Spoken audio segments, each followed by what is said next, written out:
Iran और Israel के बीच जंग तेज होती जा रही है। अब से थोड़ी देर पहले ईरान की राजधानी तेहरान में एक साथ कई कार धमाके हुए। इसके अलावा इजराइल ने ईरान के कई मंत्रालयों को टारगेट करके हमला किया है। इसके जवाब में ईरान ने भी इजराइल पर मिसाइलों की नई बौछार कर दी है। ईरान ने ताजा हमले में इजराइल के प्रधानमंत्री बेंजामिन नेतन्याहू के होमटाउन को और पावर स्टेशन को निशाना बनाया है। ईरान इजराइल की जंग के बीच अमेरिका के प्रेसिडेंट ट्रंप ने दावा किया है कि दोनों देशों के बीच सुलह कराने के लिए बातचीत चल रही है और बहुत ही जल्द सीजफायर हो जाएगा। हालांकि ईरान के सुप्रीम लीडर आयतुल्लाह खमेनी और इजराइल के प्रधानमंत्री बेंजामिन नेतन्याहू ने एक दूसरे को खतरनाक अंजाम भुगतने की धमकी दी है। सवाल यह है कि मिडिल ईस्ट की इस जंग का एंड गेम आखिर क्या है? ये तस्वीरें इजराइल की राजधानी तेल अवीव और पोर्ट सिटी हाइफा की हैं। इजराइल के हमले में भारी तबाही झेलने के बाद ईरान ने इजराइल पर जबरदस्त पलटवार किया है।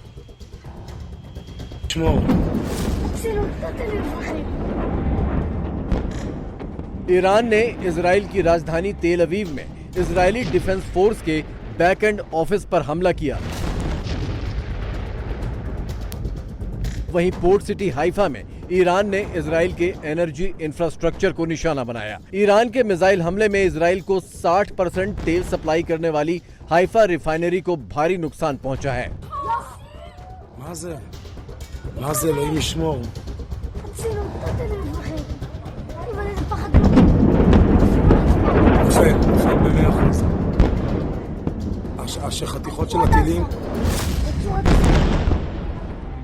वहीं तेल अवीव में ईरान की कुछ मिसाइलें बैतयम नाम के सब अर्बन इलाके में गिरी, जिसमें कई रिहायशी इमारतें तबाह हो गईं। ईरान के हमले के बाद तेल अवीव का मंजर कुछ ऐसा था। वैसे तो ईरान ने इजराइल पर हमले की डिटेल नहीं दी है, लेकिन मिसाइल अटैक की तस्वीरें देखकर एक्सपर्ट्स का कहना है कि ईरान ने इजराइल पर हमले के लिए अपनी एमाद, गदर और खैबर शिकन मिसाइलों का इस्तेमाल किया है। इजराइल का मशहूर आयरन डोम एयर डिफेंस सिस्टम ईरान की मिसाइलों को रोक पाने में नाकाम रहा।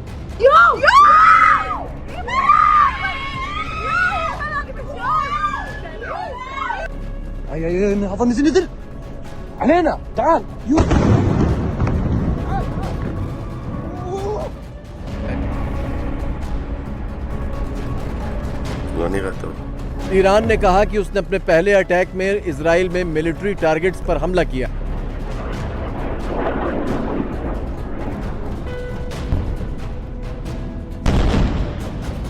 लेकिन जवाबी हमले में इजराइल ने उसके एनर्जी इंफ्रास्ट्रक्चर को निशाना बनाया है। इसीलिए ईरान ने भी इजराइल के हाइफा में तेल रिफाइनरी और ऑयल सप्लाई नेटवर्क पर हमला किया और तेल अवीव में उस वाइजमैन इंस्टीट्यूट फॉर साइंस को निशाना बनाया, जिसे इजरायली डिफेंस फोर्सेस की बैकबोन यानी रीढ़ कहा जाता है। ईरान की एक मिसाइल सीधे इस इंस्टीट्यूट पर आकर गिरी है।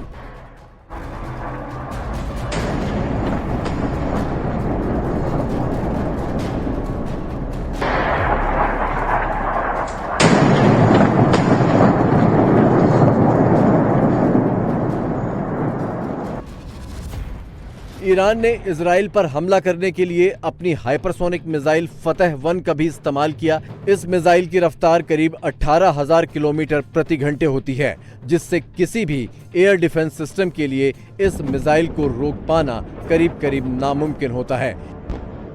ईरान के हमले से इजराइल को बचाने के लिए अमेरिका और यूरोपीय देश एयर डिफेंस सपोर्ट दे रहे हैं।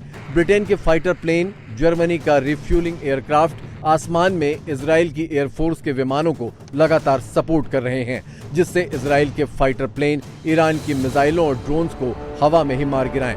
हालांकि फिलहाल इजराइल ईरान के हमलों को पूरी तरह रोक पाने में नाकाम रहा है। ईरान ने इजराइल पर हमलों के लिए कासिम बशीर नाम की मिसाइल का भी इस्तेमाल किया है। Qassem Basir solid fuel guided ballistic missile है। ये मिसाइल 1200 किलोमीटर की दूरी से सटीक निशाना लगा सकती है। खास बात यह है कि ईरान ने यह मिसाइल इजराइल में तैनात पैट्रियट और अमेरिकी थार्ड जैसे डिफेंस सिस्टम को भेदने के लिए बनाई है। ईरान की यह मिसाइल किसी एयर डिफेंस से बचने के लिए अपनी स्पीड और रास्ता भी बदल सकती है। इजराइल पर इन हमलों के बाद ईरान के विदेश मंत्री अब्बास अरागची सामने आए अरागची ने कहा कि ईरान ने इजराइल पर सेल्फ डिफेंस में हमला किया क्योंकि पहले इजराइल ने ईरान पर अटैक किया था। ईरान के विदेश मंत्री ने यह भी कहा कि अगर इजराइल खामोश बैठने को तैयार हो जाए तो ईरान भी अब जंग रोक देने के लिए तैयार है। इसमें कोई शक नहीं है कि अमेरिका और वेस्टर्न यूरोप के कई देश इस युद्ध में इजराइल की मदद कर रहे हैं।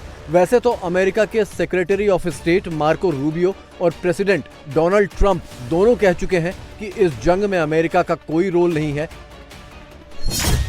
लेकिन अमेरिका के spy satellite, air defence system, refuelling aircraft और इंटेलिजेंस एजेंसियां इजराइल की मदद कर रही हैं।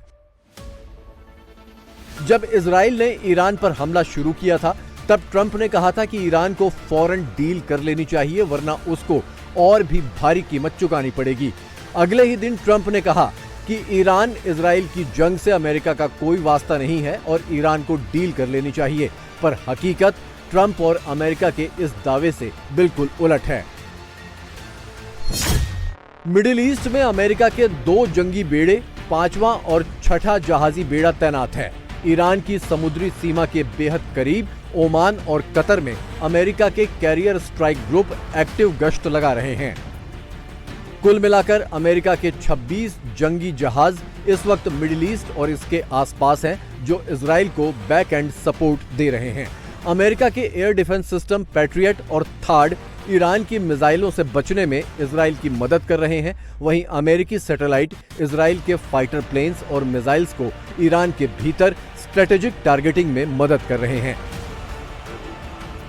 ईरान ने भी कहा है कि उसके पास इस बात के पक्के सबूत हैं कि इस जंग में अमेरिका इजराइल की खुलकर मदद कर रहा है। इसलिए ईरान को ट्रंप और मार्को रूबियो के दावों पर रत्ती भर भी भरोसा नहीं है।